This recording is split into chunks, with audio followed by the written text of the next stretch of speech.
আমি আবারও একটি নতুন ভৌতিক ঘটনা নিয়ে আপনাদের প্রত্যেকের সামনে চলে এলাম। তো ঘটনাটা রিসেন্ট ঘটনা। এর আগে আমি একটা ঘটনা ছেড়েছিলাম যেটা আমার লাইফে হয়েছিল, তারাপীঠের হোটেলের সেই ঘটনাটা, সেই রাতের ঘটনাটা বলে দিয়েছিলাম। এবার ওই রিলেটেডই আরেকটা ঘটনা আছে। তো আমি শুরু করছি। প্রত্যেকে যদি সম্পূর্ণ দেখেন ঘটনাটা বুঝতে পারবেন, লাস্ট অবধি দেখবেন, ইন্টারেস্টিং হতে চলেছে আপনাদের কাছে। আর আমার জীবনের সত্যি ঘটনা, কোনো মিথ্যে না, একদম সত্যি, কোনো বানানো ঘটনা না, আমার লাইফে একদম রিয়েল ঘটনা।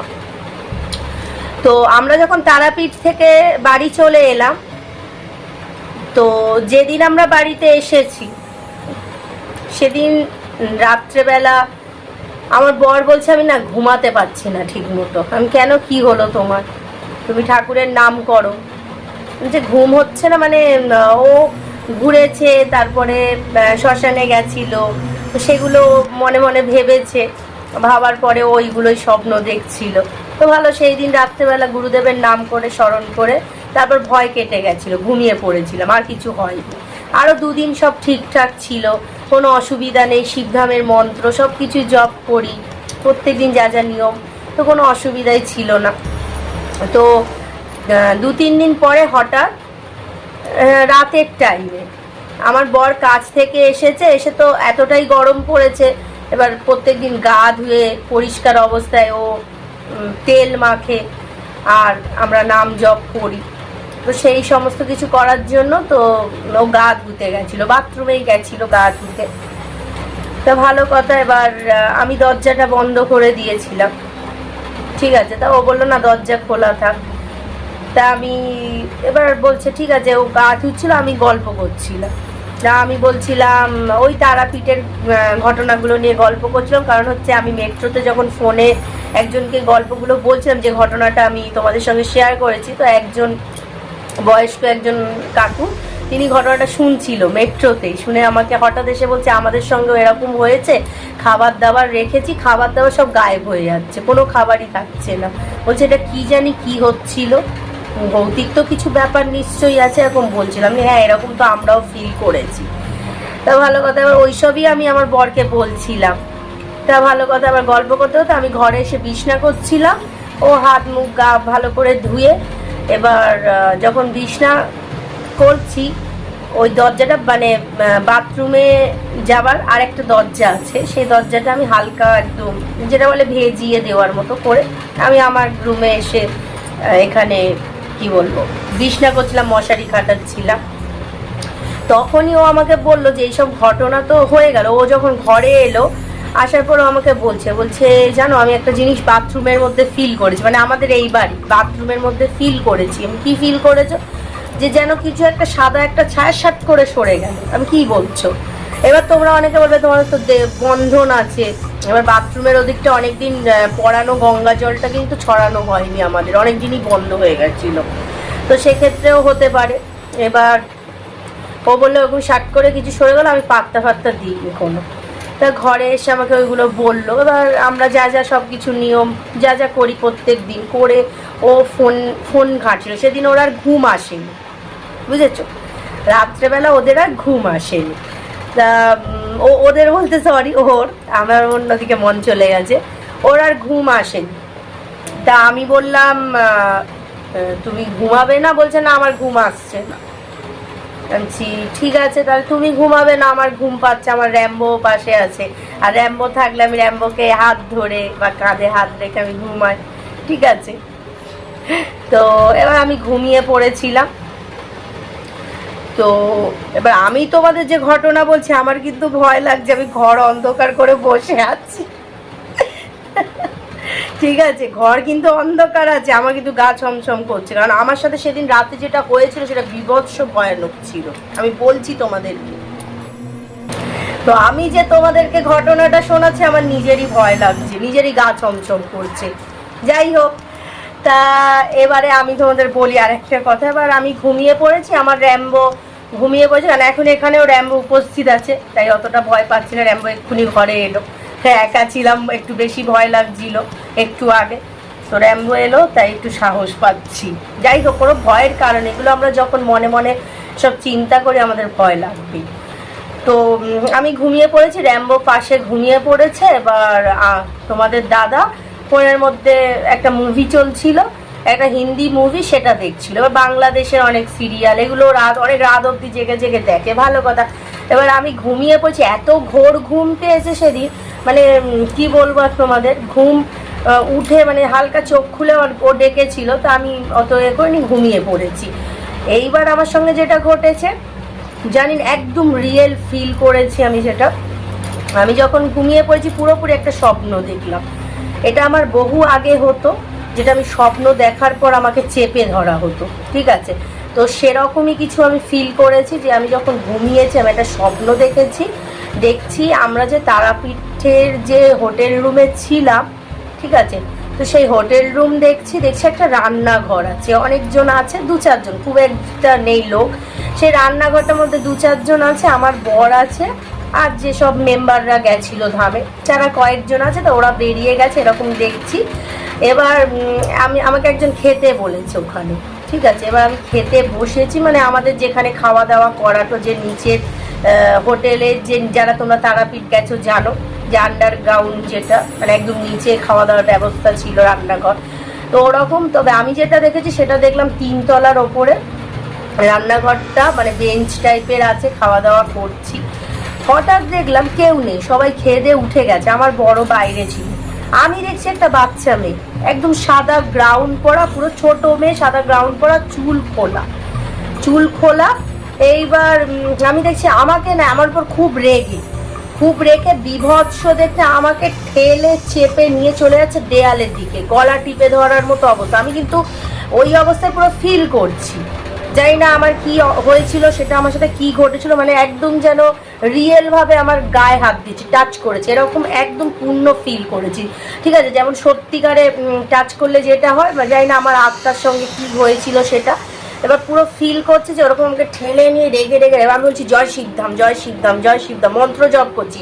যেই জয় শিবধাম বলে ওম নমঃ শিবায় শক্তি রূপে মন্ত্রটা জপ করেছি, অমনি না ঠেলে বেরিয়ে গেছে, আমাকে আর টাচ করতে পারছে না। এবার আমি তো মাথা নাড়ছি কনস্ট্যান্ট, আমার বর আমার দিকে তাকিয়ে বলছে মাথা নাড়ছো, বলে টেনে তুলেছে, মানে রিয়েলি, স্বপ্নে না, সত্যিকার স্বপ্ন যখন দেখে অমনি করছি, আমার বর আমাকে টেনে তুলেছে। আমি বলছি কী হচ্ছে, আমি তো বুঝতে পারছি, আমি প্রচণ্ড ভয় করছে। তারপরে আমি ওরকম ভাবতে আবার ঘুমিয়ে পড়েছি, ঠিক আছে। ঠাকুরের নাম নেওয়া হয়নি, যাই না, মানে আমার গা পরিষ্কার ছিল না, ঠিক আছে। কেন অনেক সময় দেখবে আমরা শুদ্ধ থাকতে পারি না, অনেক সময় দেখবে বিছনা মাদুরও ময়লা থাকতে পারে, অনেক সময় যে ড্রেসটা পরে রান্না বান্না করেছি ময়লা থাকতেই পারে, ঠিক আছে। তো হতে পারে, আমি জানি না কি হয়েছিল সেটা। তা এবার আমি আবার যখন ঘুমিয়েছি, আবার আমি ওই রান্নাঘরটা দেখছি। এবার আমি বেরিয়েছি, আমি দেখছি সব মেম্বাররা, মানে যারা যারা ধামের যেসব মেম্বার আছে তাদের প্রত্যেককেই দেখছি। তাদেরকে বলছি তোমরা আমাকে, আমি তাদেরকে বলেছিও, তারা এরকম স্বপ্নের মধ্যে দেখছি, তারা আমাকে ইগনোর করলো, কিচ্ছু বললো না, সবাই যেন সবার মতো, কিছু বুঝতেই পারলো না, কারণ শুনেও না শোনার মতো ব্যবহার, এরকম আমি দেখছি। হয়তো আমি যখন মানে স্বপ্নের মধ্যে দেখছি, রিয়েলে না, কেউ আবার ভেবো না রিয়েল, স্বপ্নের মধ্যে তাদেরকে দেখছি। তারা, আমি বলার পর অতটা গুরুত্ব না, যে তারা তাদের মতো গল্প করতে করতে ওই রান্নাঘরটা যেখানটা খাওয়া দাওয়ার ব্যবস্থা ছিল ওখানটা ঢুকে গেল। একজন ছিল মেম্বার, তার উপর আমি প্রচুর রেগে গিয়ে বললাম তোমরা আমাকে এরকম ইগনোর করলে, দাঁড়াও আমি বলতে যাচ্ছি, বলে আমি বলেছি আমি দাদাকে বলতে যাচ্ছি, ঠিক আছে, আমাদের গুরুদেবকে বলে। এবার আমি যখন পাশের রুমটায় গেছি, আমি দেখছি গুরুদেব বসে আছে, গুরুদেব ধ্যান জপ করছে, এরকম আমি একটু কিছু দেখেছি। তা ভালো কথা। এবার যখনই আমি রুমটায় ঢুকে গুরুদেবকে বলতে যাবো আমার সঙ্গে এই ঘটেছে, তখন দেখছি একটা কালো কাপড় পরা মানে তান্ত্রিক, তারাপীঠে ওরকমই তান্ত্রিক অনেক মানে দেখেছিলাম যখন গেছিলাম শ্মশানে, কালো কাপড় মাথায় এরকম কাপড় বাঁধা আছে, ওরকম দেখছি, ব্যাগ ফ্যাগ আছে, তারপর কী সব আছে অতটা বুঝি না, তবে পুরো কালো কাপড়, মাথায় এরকম পাকানো আছে, ওই পাগড়ি টাইপের থাকে, যাই না, অত বুঝি না ওটা কি কাপড় এরকম বাঁধা থাকে না। এবার দেখছি যে আমাকে গুরুদেবের কাছে যেতেই দিচ্ছে না, কোনোভাবেই যেতে দিচ্ছে না, ঠিক আছে। এবার আমার হাত চেপে ধরেছে, ধরে কোথাও একটা নিয়ে যাওয়াচ্ছে, গুরুদেবকে ডাকছি, গুরুদেব মানে আমার মুখ থেকে আওয়াজ বেরোচ্ছে না। এরকম হতে হতে স্বপ্নের মধ্যে আবার মাথা নেড়ে উঠেছে, আমার বর টেনে তুলে দিয়েছে আমাকে। টেনে তোলার পরে আমি হঠাৎ ফিল করছি আমার এই মানে কি বলবো, তল পেট থেকে আমাদের এই যে দিকটা পাঁজরা আছে, পাঁজরের ওখানটা, বুকের নিচটা ব্যথা করছে খুব খুব, সত্যি একদম রিয়েলি যন্ত্রণা করছে। আমি কি হলো, তারপর আমি হাত পা ধুয়ে পরিষ্কার হয়ে আমি আমাদের যে শিবধাম থেকে তেলটা দেওয়া হয় কর্পূর তেল, একদম সত্যিকার, এটা স্বপ্ন না। তো ওই তেলটা যখন দিয়ে বাবার নাম জপ করেছি তখনই ভয় লাগে আমি হোয়াটসঅ্যাপ করি, সত্যি কথা বলতে। এবং গুরুদেবকে আমি স্মরণ করেছি, গুরুদেবকে স্মরণ করার পরে তেলটা দিয়েছি, যখন তেলটা দিয়ে দেখলাম তারপর কিছু ফিল হয়, ঠিক আছে। তো আমি তেলটা দিয়ে তারপরে আমার কি মনে হলো আমি নাম জপ করি। যখন আমি মেসেজ করেছি তারপরে আমি তেলটা দিয়ে হাত পা পরিষ্কার অবস্থায় জামা চেঞ্জ করে নিয়ে, নাইটি চেঞ্জ করে নিয়ে আমি নাম জপ করেছি। নাম জপ করার পরে তারপরে গিয়ে মানে আস্তে আস্তে কীভাবে ঘুমিয়ে পড়েছি আমি নিজেও জানি না। এই হয়েছিল আমার সেদিন রাতের এরকম ভয়ানক ঘটনা, মানে একদম রিয়েল ফিল। তোমরা কি কেউ করেছো এরকম, কারোর সাথে কি ঘটেছে? মানে স্বপ্নের মধ্যে যা যা হয়েছে সত্যিকারে, মানে ব্যথা অনুভব হলো, স্বপ্নে আমার হাত ধরে টানলো, আর রিয়েলে আমার শরীরে যন্ত্রণা শুরু হয়ে গেল। শিবধামের কর্পূর তেল দেওয়াতে কিছুক্ষণ পর ঠিক হয়ে গেলাম। এটা তাহলে কি তোমরা বলো?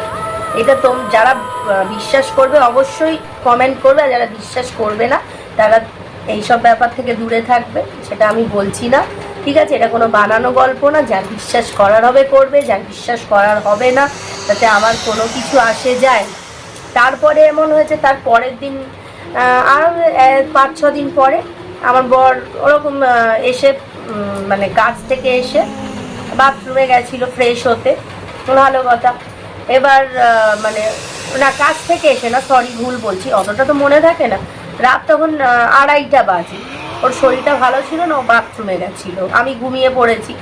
এবার আমার বর বলছে একটা আওয়াজ শুনেছে, মানে আশপাশ থেকে একটা আওয়াজ শুনেছে, যে আওয়াজটা আমরা তারাপীঠ শ্মশানে আমি শুনেছিলাম, যে যেন গাছ ভেঙে দিচ্ছে, যেন কোনো জিনিসে খুব লাথি মারছে, দরজা ভেঙে দিচ্ছে, এরকমই আমি মানে আমি না, সরি আমার বর বাথরুমের ওখান থেকে শুনেছে ওরকম কেউ লাথি মারছে, আমাদের এই এরিয়াতে লাথি মারছে দূর থেকে, দরজা যেন ভেঙে দিচ্ছে, লাথি ফাতি মারছে, এরকম হচ্ছে।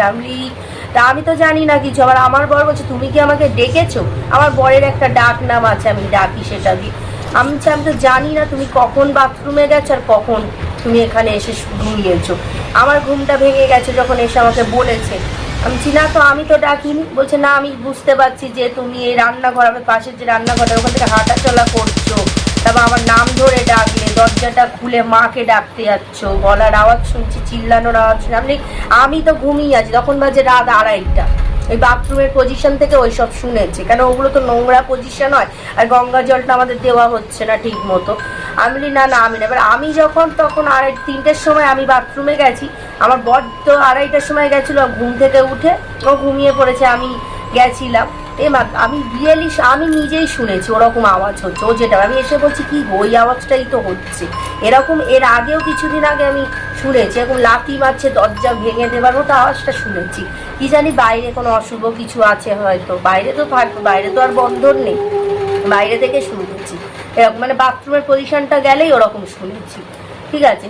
তো এই ছিল ঘটনা, এরকম ঘটনা হয়েছে তোমাদের কার কার সাথে এখনো কি এরকম কিছু ঘটনা ঘটেছে কমেন্ট করতে পারো তোমরা, ঠিক আছে। তো আমি এখানেই শেষ করছি, তোমরা ভালো থেকো, আর শিবধামের আশীর্বাদে আমিও ভালো আছি, তোমরাও সুস্থ থেকো, ভালো থেকো, বাবার উপর পূর্ণ ভরসা রেখো। ওই তেলটার জন্য আমার মানে সেদিনে যা কষ্ট হচ্ছিল না নিঃশ্বাস নিতে, তেলটা দিতেই আমি ঠিক হলাম।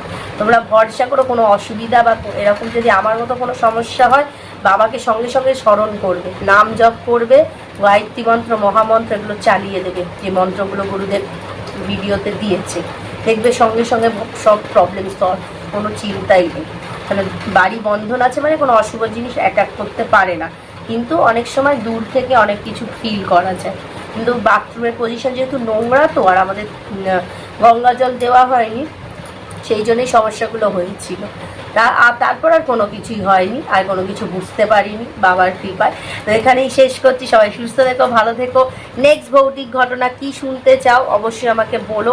তবে আমার যা যা রিয়েল আছে, আরও যদি রিয়েল ঘটনা আমার জীবনে শুনতে চাও, আরও এর থেকেও আরও ভয়ানক ভয়ানক মারাত্মক ঘটনা আছে, পাশে প্রেত শুয়ে আছে সেরকম দেখেছি, শুধু মাথা নড়ছে, মুখ দিয়ে কোনো আওয়াজ বেরোচ্ছে না, প্রেত শুয়ে আছে মাথায় হাত দিয়ে, সেই ঘটনা যদি শুনতে চাও অবশ্যই আমাকে বলো। সেটা শিবধামে যাবার আগের ঘটনা।